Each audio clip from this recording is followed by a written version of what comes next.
Bruchim Aboyim. Again, welcome to our home and thank you for attending the lecture.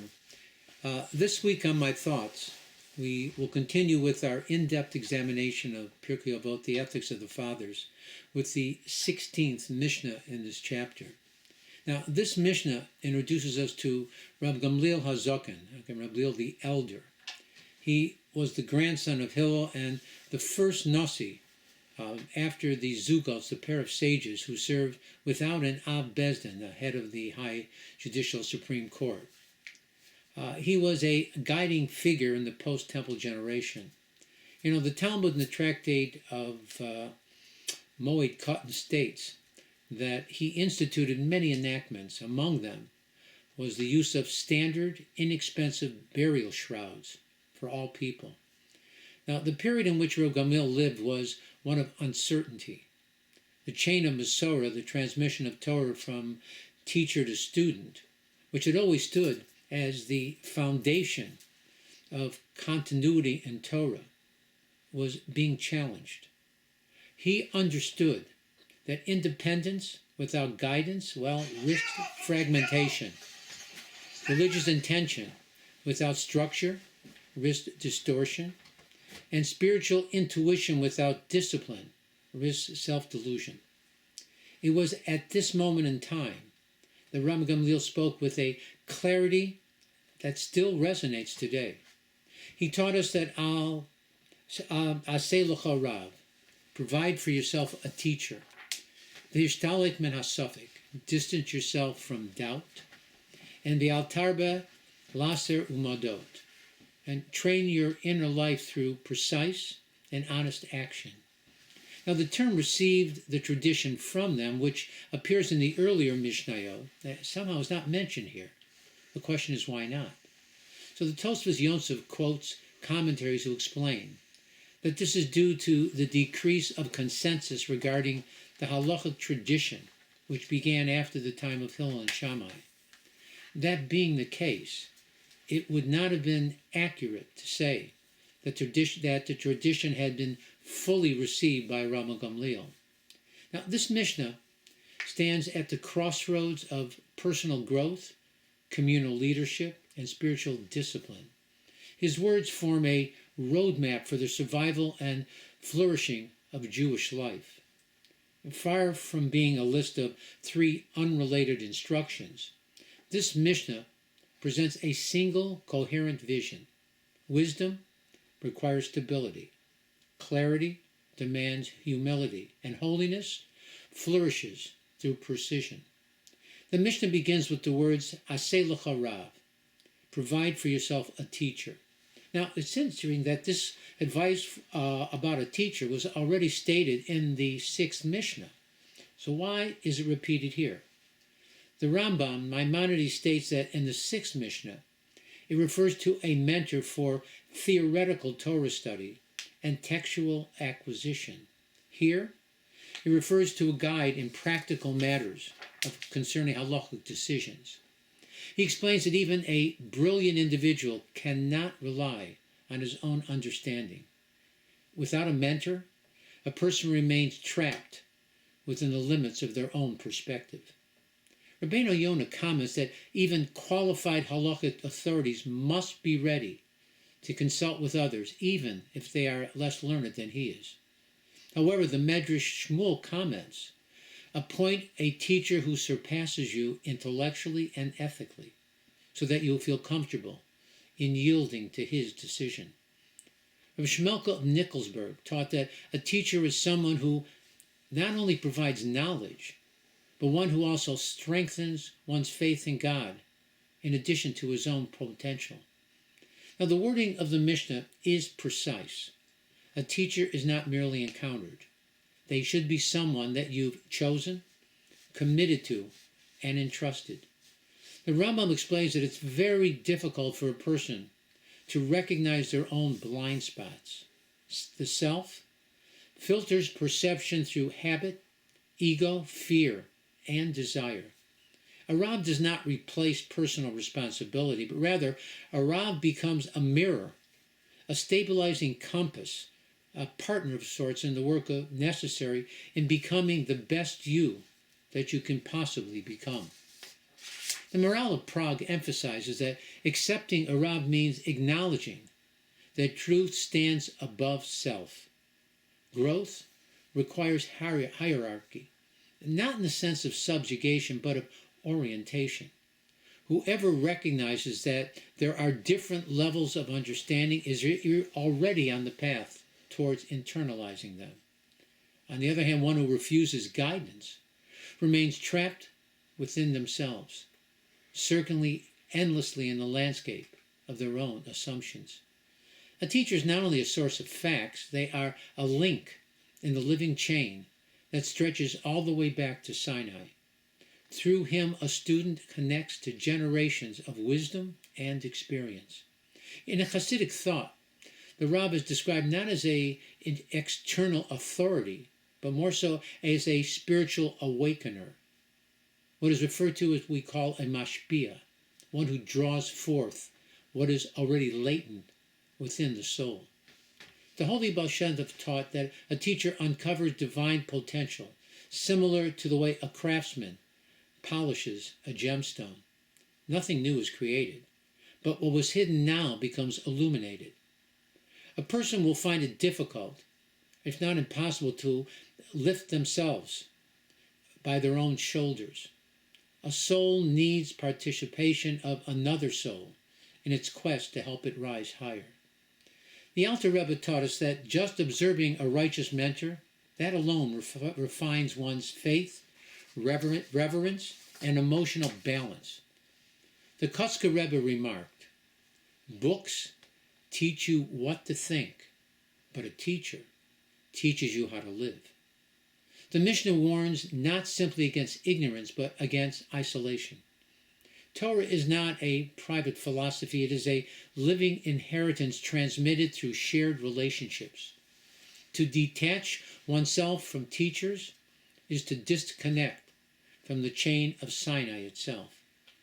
The Talmud in the Tractate of Tainus states that one who studies alone acquires misunderstanding rather than wisdom. Knowledge becomes filtered through self-interest, and piety becomes shaped by imagination rather than by actuality. Now, don't understand, self-study is precious, but only when it is connected to guidance. Without it, autonomy becomes a subtle form of ego. The student becomes their own Rav, and the self becomes the only authority that they can hear. The Mishnah calls is therefore existential as much as it is intellectual. Allow yourself to be taught, shaped, challenged, and refined by someone or something that is greater than you are. The Mishnah concludes, V'ishtalach men hasafek, remove yourself from doubt, V'altarbe laser amudot, and do not give excess tithing by estimation. Well, the question becomes the question one must ask, is what does the Mishnah use the example of excessive tithing to make its point? Why not some other form of charity?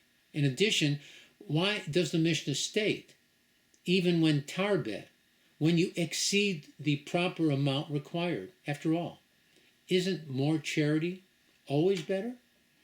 So the Talmud in the Tractate of Eruvin states the Torah commands that when a farmer harvests his field, he is required to separate 10% of his produce, as was called Meiser Rishon, the first tithing that was given to the Levite. However, if he were to exceed the 10% required for Meiser, his remaining produce would still remain fit for his consumption, but that which he separated for Meiser Rishon is ruined and cannot be eaten by the Levite, since there is no way for the Levite to determine which part of the separated portion that he received is the Meiser and which is Tevel. Tevel is produce which has not yet been tithed. Rabbi Gamliel is addressing those who claim that they do not need to consult a rabbi. After all, since whenever they are in doubt, what they do is they proceed in religious matters. All they do is they're machmir, which means they act stringently. Rabbi Gamliel demonstrates here that being stringent in Torah matters can sometimes be improper. Ergo, provide for yourself a teacher. The Mishnah continues, avoid doubt. Rabbi Gamliel does not say resolve doubt, but rather avoid placing yourself in situations of doubt. Doubt weakens commitment and drains spiritual energy. In addition, it corrodes confidence, halakhic consistency, and inner stability. In matters of halakha, Jewish law, and personal conduct, uncertainty can lead to either carelessness or to unnecessary anxiety. He teaches us that neither path is healthy nor productive. The Rambam observes that moral hesitation leads to spiritual erosion, where uncertainty becomes permission and ambiguity becomes justification.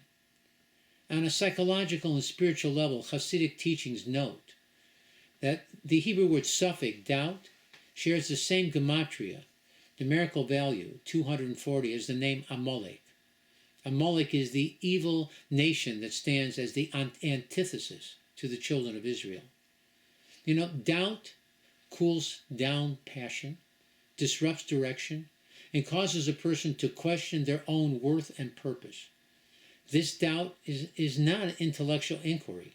It is subjective paralysis. The inner voice that whispers, what difference does it make? When a person lives with clarity, his soul is able to serve with confidence and true joy. So the Mishnah urges a different posture. Build a life oriented towards clarity. Seek halachic guidance before acting. Establish spiritual priorities before a crisis arrives, and allow certainty to emerge from proven fact rather than from impulse. Clarity is not rigidity. It is liberation from the fog of hesitation. The Mishnah continues, do not tithe by guesswork. Well, on the surface, this final clause concerns the technical law of Meiser, tithing, but its deeper meaning extends far beyond finance.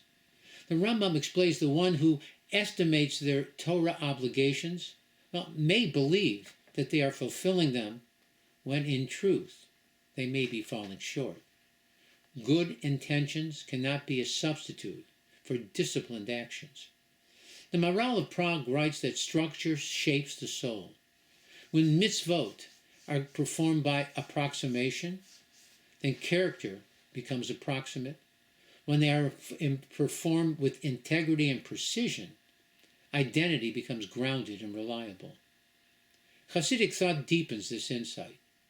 Each precise Mishnah that one performs aligns human intention with divine intention. Approximation says, I decide what matters. Precision says, I align myself with meaning greater than myself. Following this advice is not dogmatic, nor is it spiritual rigidity.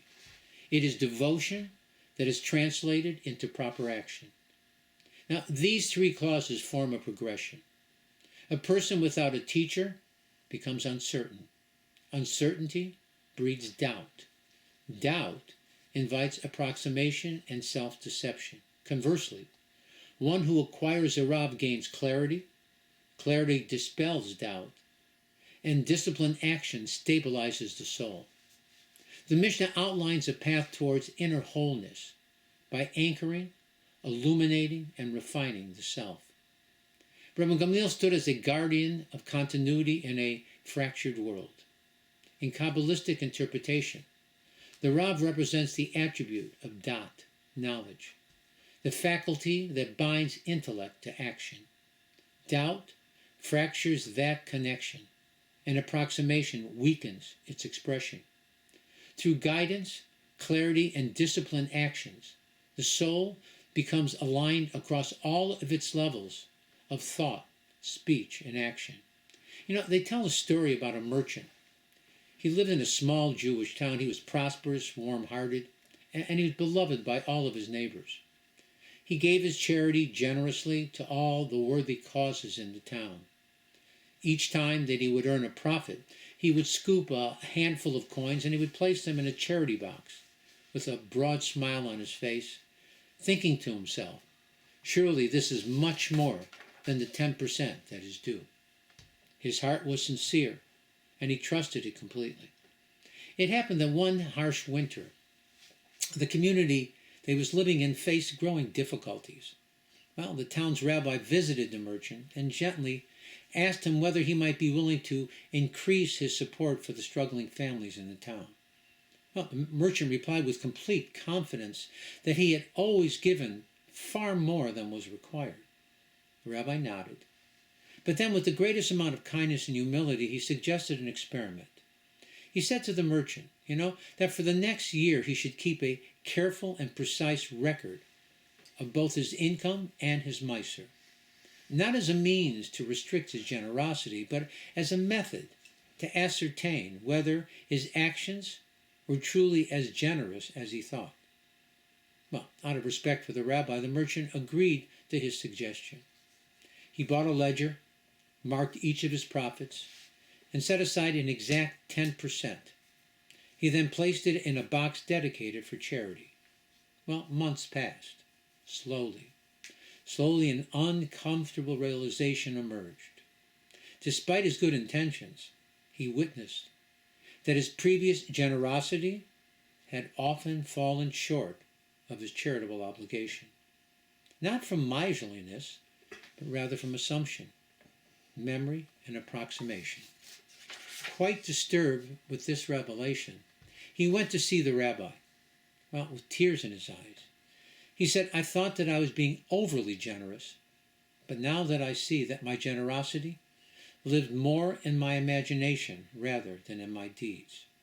Well, the rabbi responded gently, "Your intention was sincere, but now your actions can truly reflect your good intentions." Well, from that year on, the merchant gave with precision and humility. His business prospered, but more importantly, his character deepened. He would later tell his children, "The greatest gift that my rabbi gave me was the courage to measure my goodness honestly."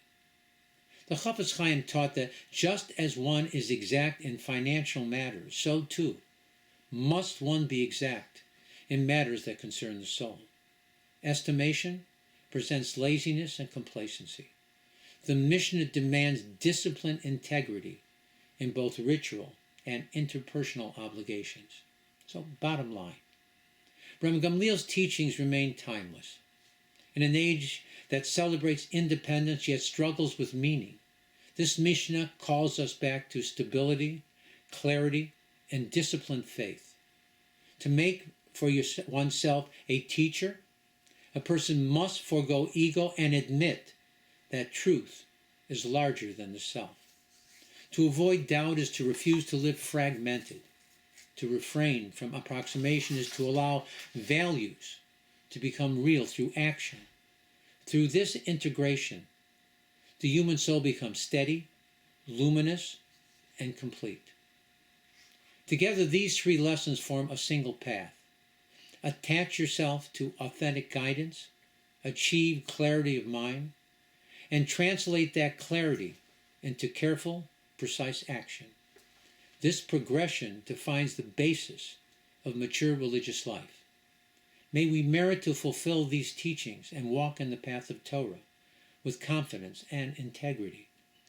As a closing thought, I would like to mention that before I present my weekly lectures, I read them to different individuals to iron out any wrinkles and also to receive feedback.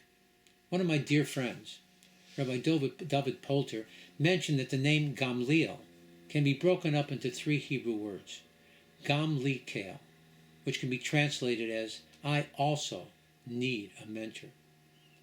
He said that the Lubavitcher Rebbe of blessed memory was asked why he would visit the grave of the previous Rebbe, Rabbi Yosef Yitzchak Schneerson, every week. He answered, "I too need a Rebbe." I hope you have found this lecture interesting and informative. May God Almighty bless you with the strength and wisdom to follow the advice of the sages. And next week, God willing, we will continue with the 17th Mishnah in this chapter. But at the same time, let us all continue to pray for a swift and complete victorious end to this long drawn-out war in the Middle East, with the total annihilation of Iran and all of her proxies. Let us celebrate the return of all of our hostages, and may God Almighty cure the sick and injured, comfort all the mourners, and return home all the brave IDF soldiers led by Mashiach Tzidkenu, and let it be quickly in our time. Again, let me thank you for listening. Again, if you can, please push the like button, subscribe, and try to share with your friends. It's a time when people are looking for direction. People in all areas and all places are looking for something more. They see the world as in turmoil, and they need stability. Well, here it is. God bless you all. Have a Shabbat Shalom again, and thank you for listening.